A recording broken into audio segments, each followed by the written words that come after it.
चलो बच्चों, तो इंट्रोडक्शन टू पार्टनरशिप ये चैप्टर को कंटिन्यू करें।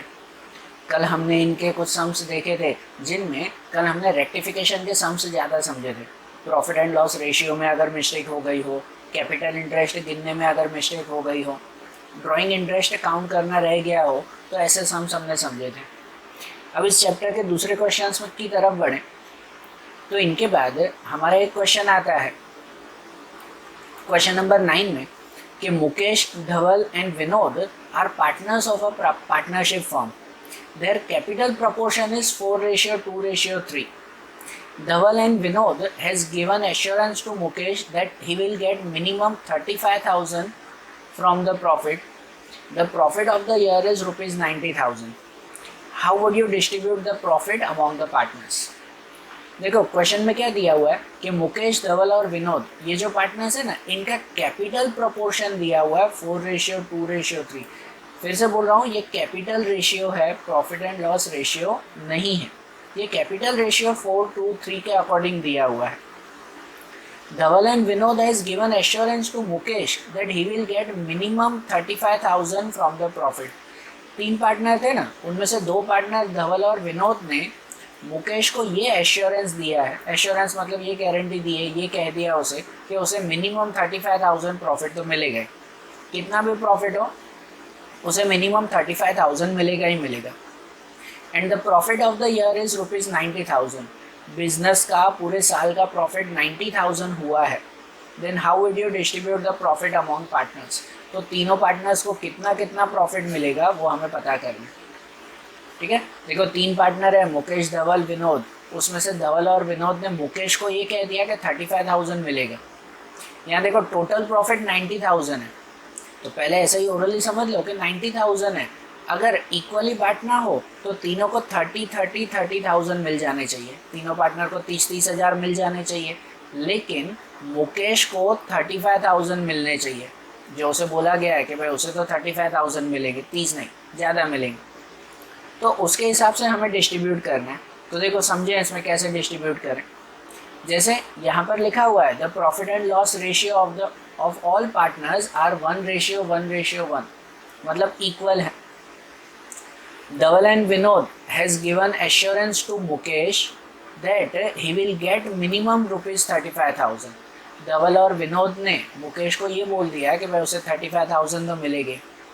सो after giving Mukesh his share, remaining profit equal to, तो अगर मुकेश को उसके 35,000 मिनिमम मिलने ही है, तो वो अगर उसे दे दिया जाए तो बाकी कितना प्रॉफिट बचेगा?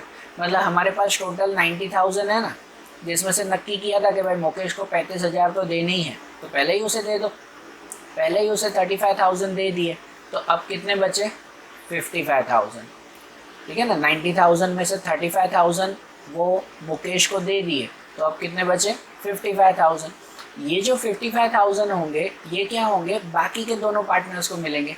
मुकेश को तो 35,000 मिल गया, मीन्स आगे लिखा जाएगा कि this will distributed among Dhaval and Vinod in equal proportion. वो जो 55,000 बचे वो दोनों को इक्वली बांट दिए जाएंगे। इज दैट कितने? 55,000 के हाफ 27,500 फॉर ईच। इसका मतलब तीनों के अगर प्रॉफिट देखें ना, तो प्रॉफिट ऑफ मुकेश 35,000 उसे मिलेंगे, प्रॉफिट ऑफ धवल 27,500 उसे मिलेंगे, एंड प्रॉफिट ऑफ विनोद उसे भी 27,500 मिलेंगे। तो जो 90,000 का प्रॉफिट था वो 90,000 का प्रॉफिट इस तरह से बांट दिया गया। ओके, क्लियर हो रहा है ना? ऐसे ही दूसरा क्वेश्चन देखें, तो दूसरा क्वेश्चन ऐसे दिया हुआ है, द क्लोजिंग कैपिटल ऑफ रघुवीर इज रुपीज़ 80,000। ये क्लोजिंग कैपिटल है।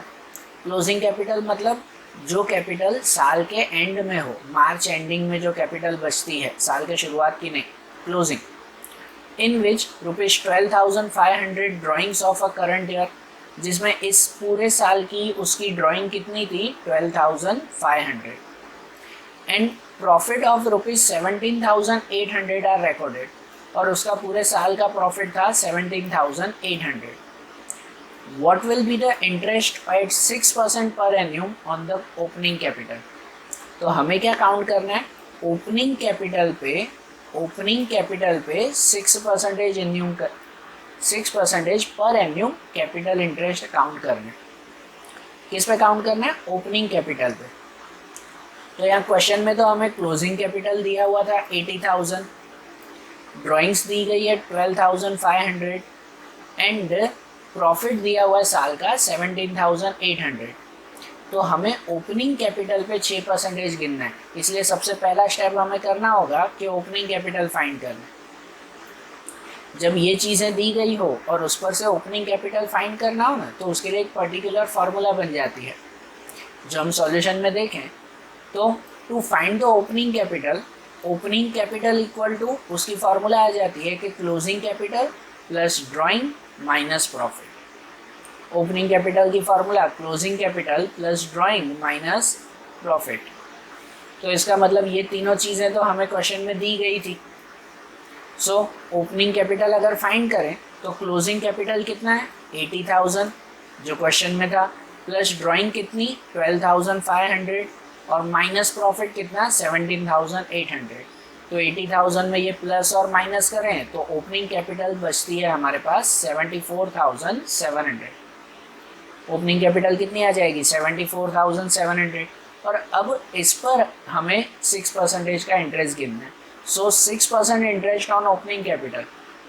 सो 74,700 पे 6% अगर गिनने हो तो 74,700 मल्टीप्लाई 6/100, 6%। तो इंटरेस्ट कितना आ जाएगा 4,482। ठीक है, ध्यान आया ये कि ओपनिंग कैपिटल कैसे फाइंड करते हैं। तो ये ध्यान रखना, ओपनिंग कैपिटल की ये formula closing capital plus drawing minus profit. Okay, ऐसे अब हमारे चैप्टर का आखिरी क्वेश्चन देखें। तो क्वेश्चन नंबर 11 जो दिया हुआ है कि A, B and C are partner sharing profit and loss in equal proportion. यहाँ भी दिया हुआ है कि profit and loss equal proportion है, इक्वली बांटते हैं। Their total capital is ₹4,50,000। तीनों पार्टनर की मिलाकर टोटल कैपिटल 4,50,000 है, तीनों की मिलाकर इतनी कैपिटल है। Their proportion of capital is 1:3:2। इनका कैपिटल प्रपोर्शन 1:3:2 है। मतलब 4,50,000 जो बिजनेस की टोटल कैपिटल है उसके हिसाब से तीनों का रेशियो इतना इतना है, इतनी इतनी कैपिटल तीनों की होगी। Firm page interest on capital eight 9% पर एन्यूम। फर्म जो है वो कैपिटल पे कितना इंटरेस्ट देती है 9% इंटरेस्ट गिनते हैं कैपिटल पे। Partner C has received ₹73,500 including interest on capital. Partner C को कैपिटल इंटरेस्ट के साथ 73,500 मिले। कैपिटल इंटरेस्ट के साथ मतलब हर एक पार्टनर को साल के एंड में प्रॉफिट में से हिस्सा मिलता है, प्रॉफिट मिलता है, और साथ में उसने जो कैपिटल लगाई है उसके ऊपर इंटरेस्ट मिलता है। मतलब ये जो 73,500 C पार्टनर का है ना, वो कौन सी दो चीज़ें इसमें हैं? तो इसमें प्रॉफिट और कैपिटल इंटरेस्ट ये दोनों मिक्स करके उसे मिले हैं। मतलब ये दोनों का एडिशन करके ये दिया हुआ है 73,500। Then determine the amount payable including interest on the capital of A and B। तो हमें A और B को including interest on capital interest के साथ कितना कितना मिलेगा वो हमें फाइंड करना है। मतलब क्वेश्चन में ऐसा था कि हर पार्टनर को साल के एंड में प्रॉफिट मिलता है और कैपिटल इंटरेस्ट मिलता है, ये दो चीज़ें साथ में मिलती है। तो पार्टनर C को प्रॉफिट और कैपिटल इंटरेस्ट मिलाकर 73,500 मिले हैं। तो A और B को भी प्रॉफिट और कैपिटल इंटरेस्ट मिलाकर कितना कितना मिला होगा वो हमें फाइंड करना है। तो देखो इनका सॉल्यूशन कैसे करें। सबसे पहले देखो आपका कैपिटल दिया हुआ है ना 4,50,000, तीनों का मिलाकर इतना कैपिटल है जिसका रेशियो 1:3:2 रेशियो है। तो देखो इस पूरे सम का सॉल्यूशन हम एक टेबल बनाकर करेंगे। सबसे पहले तीनों पार्टनर A, B, C को एक कॉलम में लिख दें। यहाँ पर कैपिटल इन द प्रोपोर्शन 1:3:2, 1:3:2 के हिसाब से जो हमारी 4,50,000 की कैपिटल थी जो 4,50,000 की कैपिटल थी उसे जो बांट दिया जाए 132 के हिसाब से, तो इसको 75,000 ए की कैपिटल, बी की कैपिटल 2,25,000 और सी की कैपिटल 1,50,000। सही बात है ना। इसको कैसे बांटते हैं ये हमने पहले सम्स में समझा था ना, कि 4,50,000 है, उसको इस रेशियो के हिसाब से अगर बांट देना है तो ये 1 और टोटल इसका आ जाएगा 6, मतलब इसको करेंगे 1/6, 4,50,000 मल्टीप्लाई 1/6, तो ये इसकी कैपिटल। ये 3 है तो 4,50,000 मल्टीप्लाई 3/6, तो ये बी की कैपिटल। और इसमें 4,50,000 मल्टीप्लाई 2/6, तो ये सी की कैपिटल। इस तरह से तीनों कैपिटल इसमें मिल जाएगी। अब ये जो कैपिटल मिली तो इस कैपिटल पे हम लोग काउंट करेंगे इंटरेस्ट, कि इंटरेस्ट ऑन कैपिटल एट 9% पर एन्यूम। इसका इंटरेस्ट अगर काउंट करें तो 75,000 के 9% ये मिलेगा 6,750। 2,25,000 के 9% 20,250 एंड 1,50,000 के 9% 13,500। ओके, ये दोनों तो ठीक है, ये दोनों तो क्वेश्चन पर से मिल गए। अब तीसरी चीज़, ये वाला पोर्शन हमें फाइंड करना है। ये तो सॉल्यूशन डायरेक्ट लिखा हुआ है, ठीक है, ये पोर्शन हमें फाइंड करना है डिविजिबल प्रॉफिट, कि तीनों को प्रॉफिट कितना कितना मिलेगा वो तो हमें नहीं पता है ना, ये तो हमें फाइंड करना है। हमारे यहाँ पर एक चीज़ दी गई है कि सी का प्रॉफिट और इंटरेस्ट के साथ मिलाकर 73,500 उसे मिला है, बरोबर है। ये याद रखो, ये तो क्वेश्चन में दिया हुआ था ये चीज़, कि पार्टनर सी को इंटरेस्ट ऑन कैपिटल और प्रॉफिट ये दोनों मिलाकर 73,500 मिला था। तो पहले हम लोग ये लिख देंगे कि profit including interest on capital, हो ना, जिसमें सी की अमाउंट दी गई थी कि प्रॉफिट और इंटरेस्ट ऑन कैपिटल मिलाकर उसे इतना मिला। अब इसमें से ऐसे काउंटिंग करेंगे कि 73,500 पार्टनर सी को मिला हुआ था, जिसमें से उसका इंटरेस्ट जो हमने काउंट किया यहाँ टेबल में कि इंटरेस्ट उसे कितना 13,500 है, तो 73,500 में से उसे इंटरेस्ट के अगर 13,000 मिले होंगे, 13,500, तो उसे बाकी का प्रॉफिट मिला होगा ना, तो बाकी का प्रॉफिट उसे कितना मिला होगा 60,000। 73,500 में से अगर इंटरेस्ट 13,500 कट कर दो तो बाकी का उसका प्रॉफिट हुआ ना 60,000। तो जो सी को प्रॉफिट और कैपिटल इंटरेस्ट दोनों ऐड करके इतने मिले थे, जिसमें से कैपिटल इंटरेस्ट अगर 13,500 हटा दें तो बाकी का प्रॉफिट उसका कितना 60,000। अब जो ये एक का अगर प्रॉफिट मिल जाए ना 60,000, तो क्वेश्चन फिर से चेक करना, उसमें दिया हुआ था कि तीनों पार्टनर्स को इक्वली प्रॉफिट मिलेगा, तीनों को इक्वली प्रॉफिट मिलेगा। मतलब अगर इसको 60,000 मिला है तो ऑब्वियसली बी को भी 60 मिलेगा और ए को भी 60,000 मिलेगा। तो मतलब तीनों का प्रॉफिट इस तरह से हमें मिला 60,000 60,000 60,000, ये तीनों का प्रॉफिट मिल गया। अब ए और बी की हम लोग अमाउंट ढूंढ सकते हैं कि अब ढूंढे अगर कि पार्टनर ए को इंटरेस्ट और प्रॉफिट ये दोनों मिलाकर कितने मिलेंगे, तो उसे इंटरेस्ट 6,750 और प्रॉफिट 60,000, तो टोटल उसे मिल जाएगा 66,750। पार्टनर ए को इंक्लूडिंग इंटरेस्ट है ये मिल गया, और पार्टनर बी को 20,250 इंटरेस्ट मिलेगा और 60,000 का प्रॉफिट, तो पार्टनर बी को टोटल मिल गया 80,250। ठीक है, तो ए और बी को जो हमें फाइंड करना था ना कि भाई दोनों को कितने कितने प्रॉफिट और इंटरेस्ट मिलाकर कितनी कितनी अमाउंट मिलेगी, तो ये अमाउंट मिलेगी दोनों को। क्लियर है ना देन? तो देखो हमारे इस चैप्टर में एग्ज़ाम के लिए भी ये जो हमने 11 क्वेश्चंस देखे, ये 11 क्वेश्चन ही सबसे ज़्यादा इम्पोर्टेंट है। इस चैप्टर में से एग्ज़ाम के लिए सबसे ज़्यादा यही क्वेश्चंस पूछे जाते हैं। अब ये तो हमने देख लिए, अब इस चैप्टर के एंड में हम लोगों को कुछ थियरी भी समझनी है। देखो अब ध्यान से सुनना कि हम लोगों ने 11th स्टैंडर्ड में फाइनल अकाउंट देखा था। तो जब फाइनल अकाउंट बना रहे थे ना, सोल प्रोप्राइटरशिप का फाइनल अकाउंट था, तो जब फाइनल अकाउंट हम लोग 11th स्टैंडर्ड में बना रहे थे तो उसमें हम लोग कौन कौन से अकाउंट्स बनाते थे? याद है कौन कौन से अकाउंट बनाते थे?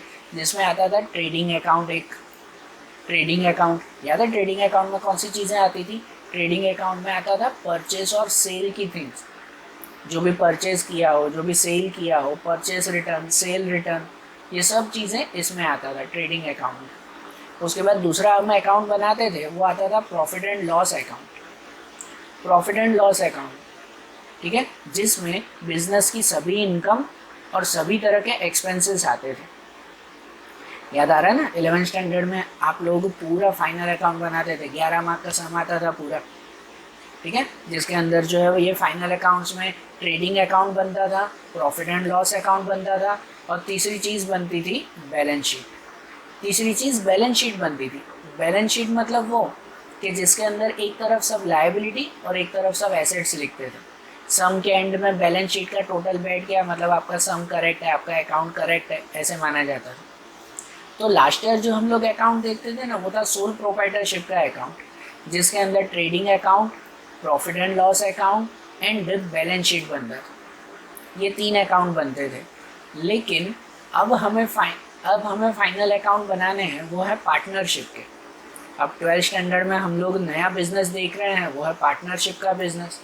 तो अब हमें फाइनल अकाउंट्स बनाने हैं पार्टनरशिप के। तो जब पार्टनरशिप के फाइनल अकाउंट बनता है ना, तो उसमें 3 नए अकाउंट ऐड होते हैं, ठीक है। जो आप लोग 3 अकाउंट बनाते थे वो तो रेगुलर आते ही हैं, लेकिन 3 और नए अकाउंट ऐड होते हैं, जो आता है profit and loss appropriation account, capital account and current account.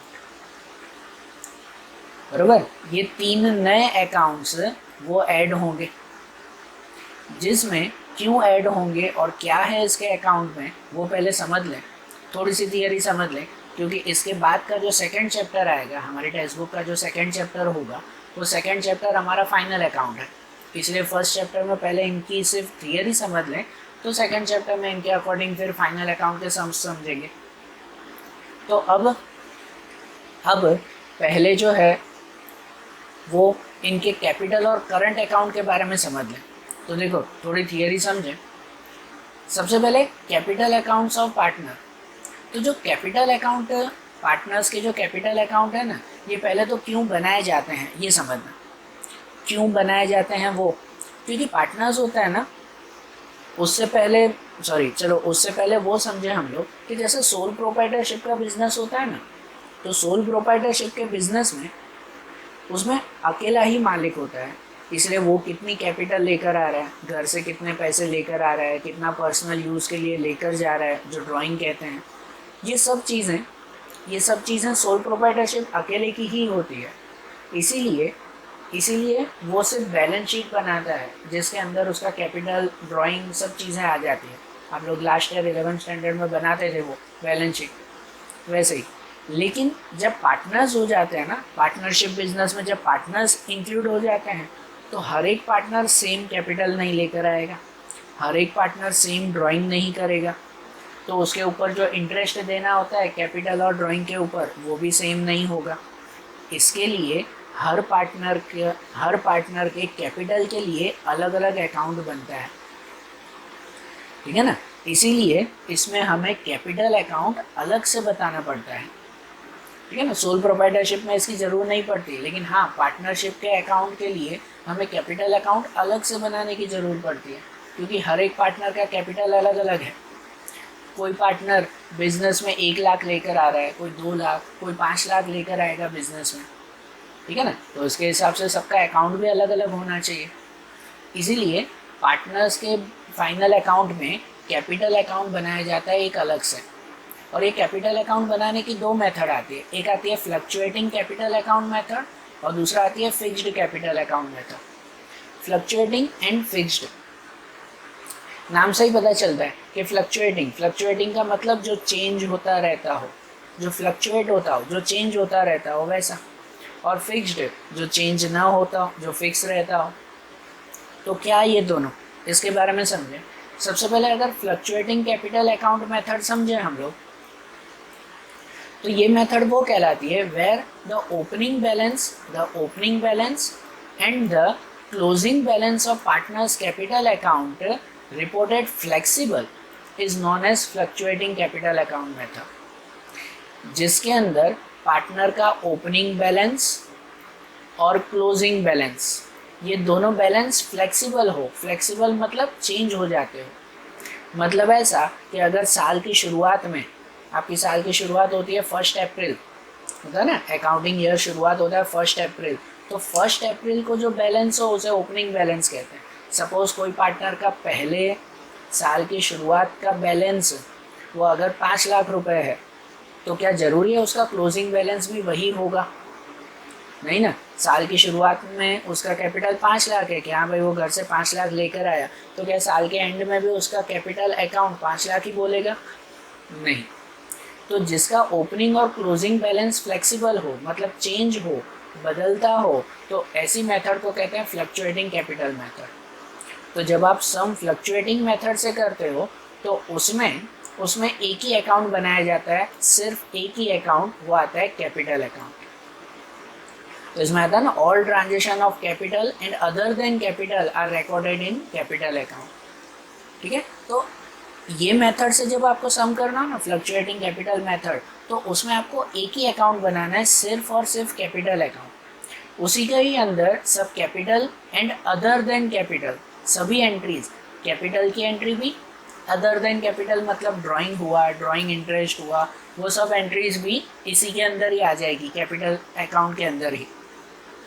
ठीक है, तो फ्लक्चुएटिंग कैपिटल मेथड वो कहते हैं कि जिसके अंदर ओपनिंग बैलेंस और क्लोजिंग बैलेंस सेम ना हो, चेंज होता हो।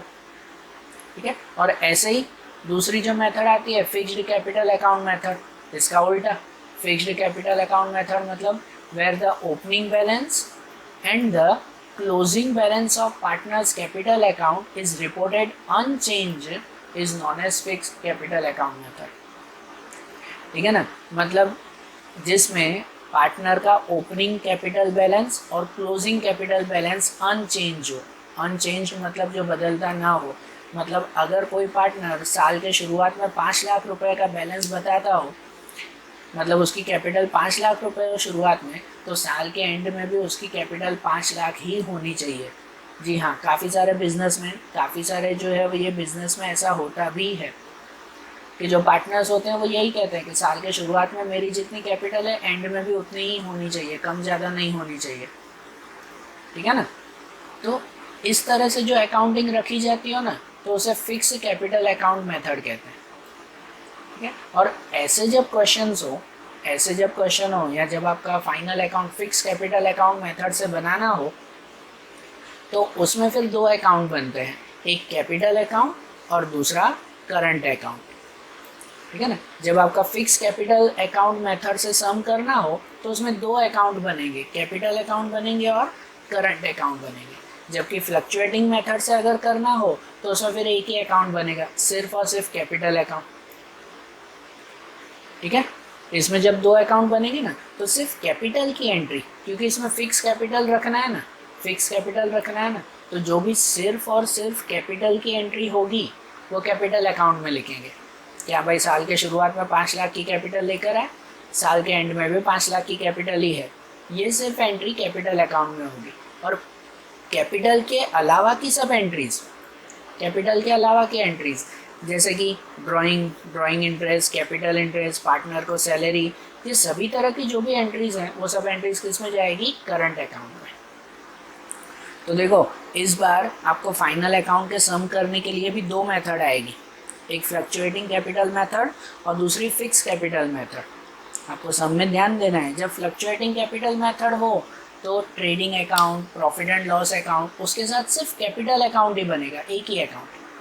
लेकिन अगर फिक्स कैपिटल मेथड से हो तो आप फाइनल अकाउंट में trading account, profit and loss, balance sheet ये सब बनाओगे और उसके साथ कैपिटल और करंट ये दोनों अकाउंट बनाओगे उसमें।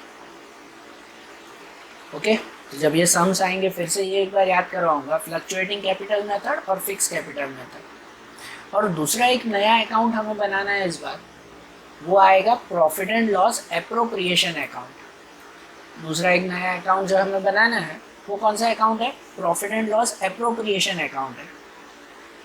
ये कौन सा अकाउंट कहलाया, तो अप्रोप्रिएशन अकाउंट वो कहलाता है जो प्रॉफिट एंड लॉस अकाउंट के बाद में बनता हो। हमने समझा था कि भाई प्रॉफिट एंड लॉस अकाउंट कौन सा होता है? प्रॉफिट एंड लॉस अकाउंट जिसमें बिजनेस रिलेटेड हर तरह के इनकम और एक्सपेंसेस जिसमें लिखे जाते हैं वो प्रॉफिट एंड लॉस अकाउंट। तो अप्रोप्रिएशन वो कहलाता है कि after the preparation of profit and loss account which is prepared to distribute profit and loss among the partners is known as profit and loss appropriation account। मतलब जब profit and loss account पूरा बन जाए तो उसके बाद आप लोगों को याद हो, फिर से याद कर रहा हूँ, 11th स्टैंडर्ड में जब आप फाइनल अकाउंट बनाते थे तब उसमें प्रॉफिट एंड लॉस अकाउंट बनता था ना। तो वो प्रॉफिट एंड लॉस अकाउंट बनाकर उसमें आखिरी में मिलता था नेट प्रॉफिट। याद है? ट्रेडिंग अकाउंट क्लोज करते थे तो उसमें मिलता था नेट प्रॉफिट। वो जो नेट प्रॉफिट होता था ना, वो नेट प्रॉफिट आप बैलेंस शीट में ले जाते थे। लेकिन अब यहाँ पर आपको क्या करना है कि जब profit and loss account close होगा तो उसमें से जो नेट प्रॉफिट मिलेगा ना, वो नेट प्रॉफिट पार्टनर्स को डिस्ट्रीब्यूट किया जाएगा कि हाँ, इस पार्टनर को इतना हिस्सा मिलेगा प्रॉफिट में से, इस पार्टनर को इतना हिस्सा मिलेगा। और ये डिस्ट्रीब्यूट करने के लिए जो अकाउंट बनाया जाता है उस अकाउंट को कहते हैं profit and loss appropriation account. ठीक है? And from this account divisible profit और divisible loss of firm is ascertain. मतलब इससे हमें divisible profit and divisible loss मिल जाता है। पता चलता है कि भाई पार्टनर्स को प्रॉफिट हुआ या लॉस हुआ और किसको कितना प्रॉफिट या किसको कितना लॉस मिलेगा, ये हमें इस अकाउंट से पता चलता है। इसलिए profit and loss appropriation account बनाया जाता है। ठीक है ना? तो प्रॉफिट एंड लॉस के बाद जो नेट प्रॉफिट मिले उसे सब पार्टनर्स को किस तरह से बांटना है उसे समझने के लिए ये एप्रोप्रिएशन अकाउंट बनता है। सो इट मीन्स हमें जो इस बार फाइनल अकाउंट्स बनाने हैं वो फाइनल अकाउंट्स में ये सब अकाउंट्स बनेंगे कि पहले जो आते थे कौन कौन से अकाउंट्स, ट्रेडिंग अकाउंट वो तो आता ही है, प्रॉफिट एंड लॉस अकाउंट भी आता ही है और बैलेंस शीट भी आता ही है। इस बार ये 3 नए अकाउंट्स हम लोग बनाएंगे।